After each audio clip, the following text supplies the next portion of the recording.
So here, from back attacks, there's two ways we can start set up the attacks. The first one is when I get a seat belt, so my right arm is over his shoulder. I get a seat belt tight, and I will lean to my left hand side. Okay, not allowing his head touch on the ground. Okay, there's few ways that I can avoid my opponent to put his head on the ground. The first one will be step on his hip.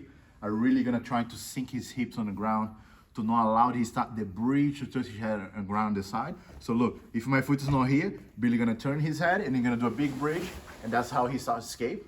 Go back. So one way to avoid that is I had a seat belt. I'm gonna try to turn his body a little bit here. The angle he needs to touch his back on the ground will be the opposite. He's gonna roll his body this side to bridge this way. So with my grip here, I like to hold the collar. The right hand I want on top, I like to hold his shoulder, so I step and roll him to me like that. So it's easy to see his face, okay? And now, the next thing is moving my head on his way, because I can't just count with my foot on his hips. He can just hit his elbow on my foot and remove, and then start the bridge. So we'll do 1, 2, my head's on the way. So now he needs to deal with my foot on his hip, and in his left hand deal with my head, push my head away. Yeah, like that, with a palm, like this. Yeah, which is not a hard task. So I'll be stepping hard, and my head's on the way. Okay. When he's so busy with those two things, that gives me the foot on the hip as well. Give me the space to try to work with my both hands on his arm. Okay. If I'm relying so much the control for back attack with my arms, I can't let it go this any moment. Otherwise, I allow my opponent to escape. But because I'm adding those two important tools here to maintain the back, 1, 2, my arm is free to start do the arm control. Okay, and I'm always gonna use both hands against one hand. Okay, never one against one, because if I hold here, easy for him to just stretch the arm. If I hold the same way, one is a fair battle. We don't do fair battle here. We just do here, try to release this grip here. So it's very hard for him, okay? So 1, 2, tight. The little rotation as well is always interesting to do. And now my both hands are gonna catch his wrist and trying to push his arm as far as I can from his chest, okay? To find the space here to pass my leg over. Some people, they will feel a little bit hard to do that, so you cannot do a little hip escape, but you can't go too far from your opponent, okay? I can't slide him too much like that, okay? Otherwise you're losing the back control.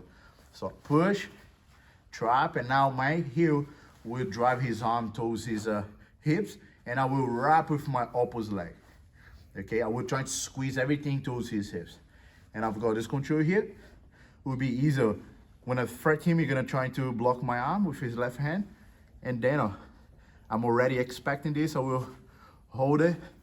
I'm gonna try to hold this part of his hand, the blade, and roll forward. Try to release his arm now, Billy. So it's much harder.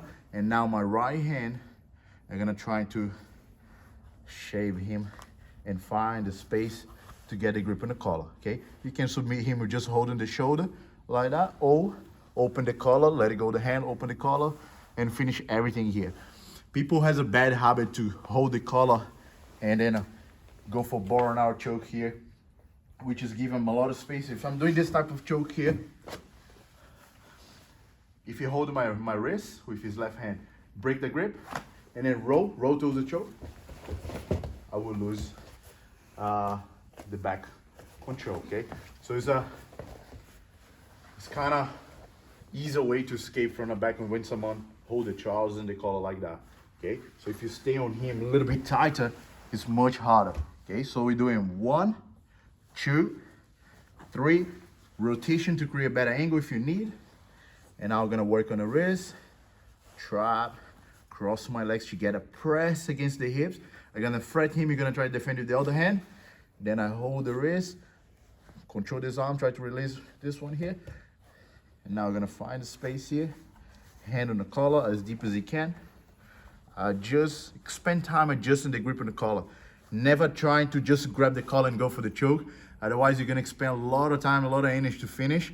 But if you spend more time here adjusting the grip and the collar,